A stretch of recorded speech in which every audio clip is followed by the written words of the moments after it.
Class 6 ইংরেজি ব্যাকরণ অধ্যায় 1। একটি বাক্য যা শব্দের একটি গোষ্ঠী যা সম্পূর্ণ অর্থবোধ করে। একটি বাক্য সর্বদা একটি বড় অক্ষর দিয়ে শুরু হয়। একটি বিরাম চিহ্ন দিয়ে একটি বাক্য শেষ হয়, একটি পূর্ণ স্টপ বা একটি বিস্ময় চিহ্ন বা একটি প্রশ্ন চিহ্ন।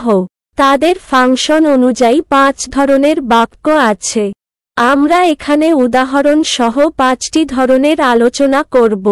ইংরেজি ব্যাকরণে বাক্যের বুনিয়াদি বোঝা একটি বাক্য। ক্লাস 6 ইংরেজি ব্যাকরণে শব্দের একটি সমন্বিত একক যা একটি পরিষ্কার এবং সম্পূর্ণ চিন্তা প্রকাশ করে। বিল্ডিং ব্লকের মতো একটি বাক্যে প্রতিটি শব্দ তার সামগ্রিক অর্থে অবদান রাখে। পড়ার সময় একটি বাক্যকে সহজেই চিনতে কিছু চাক্ষুষ সংকেত দেখতে হবে।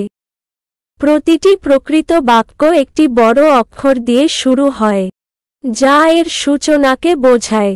একটি বাক্যের শেষ একটি বিরাম চিহ্ন দ্বারা চিহ্নিত করা হয়।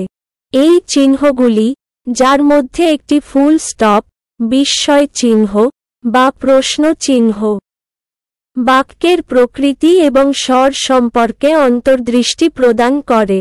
ইংরেজিতে বিভিন্ন ধরনের বাক্য বাক্যগুলির রাজ্যের গভীরে প্রবেশ করে।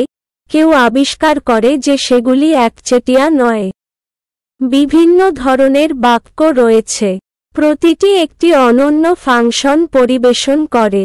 মূলত তাদের উদ্দেশ্য বা পাঠকের কাছ থেকে তারা যে প্রতিক্রিয়া প্রকাশ করতে চায় তার উপর ভিত্তি করে 5টি স্বতন্ত্র প্রকার রয়েছে।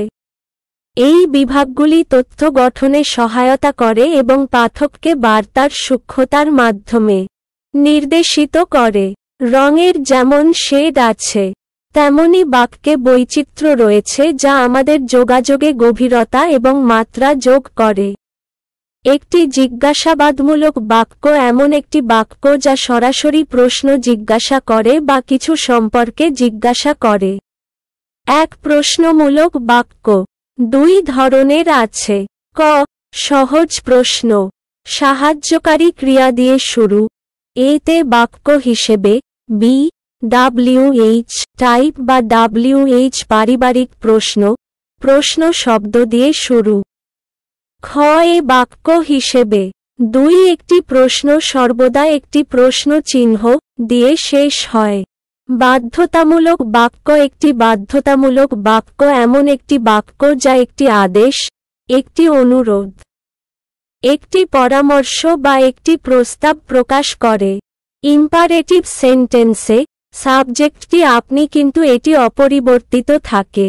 কিন্তু ধন্যবাদ সমান আমি আপনাকে ধন্যবাদ, আপনাকে স্বাগতম সমান আমরা আপনাকে স্বাগত জানাই। একটি প্রয়োজনীয় বাক্য ইতিবাচক বা নেতিবাচক হতে পারে। একটি ইম্পারেটিভ সেন্টেন্সের শেষে একটি ফুল স্টপ বসানো হয়। উদাহরণ এবং বাক্যের শ্রেণীবিভাগ বাক্য প্রকারের ধারণাকে সম্পূর্ণরূপে উপলব্ধি করার জন্য উদাহরণগুলি সহায়ক। উদাহরণস্বরূপ, একটি ঘোষণামূলক বাক্য যেমন আকাশ নীল তথ্য সরবরাহ করে। একটি প্রশ্নমূলক বাক্য যেমন আকাশ কি নীল একটি উত্তর চায়। তারপরে আমাদের কাছে প্রয়োজনীয় বাক্য রয়েছে যা আদেশ দেয়, যেমন দরজা বন্ধ করুন। বিস্ময়কর বাক্য যেমন কি সুন্দর সূর্যাস্ত শক্তিশালী আবেগ প্রকাশ করে। অবশেষে অপটিটিভ বাক্যগুলি একটি ইচ্ছা প্রকাশ করে, উদাহরণস্বরূপ আপনার দীর্ঘ জীবন হোক। এই শ্রেণীবিন্যাসগুলি বোঝা এবং শনাক্ত করার মাধ্যমে পাঠকরা তাদের বোধগম্যতা বাড়াতে পারে এবং লেখকরা তাদের শ্রোতাদের প্রয়োজন অনুসারে কার্যকর বার্তাগুলি তৈরি করতে পারেন। অপটিটিভ বাক্য একটি অপটেটিভ বাক্য হল একটি বাক্য যা একটি ইচ্ছা, একটি প্রার্থনা, একটি আশীর্বাদ, একটি বর বা অভিশাপ প্রকাশ করে। উদাহরণস্বরূপ, ঈশ্বর আপনাকে একটি পুত্রের আশীর্বাদ করুন।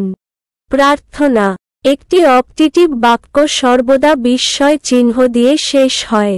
কিছু ব্যাকরণবিদ বিস্ময়বোধক বাক্যে অপটিভ বাক্য অন্তর্ভুক্ত করেন কারণ বিস্ময়বোধক চিহ্ন রয়েছে।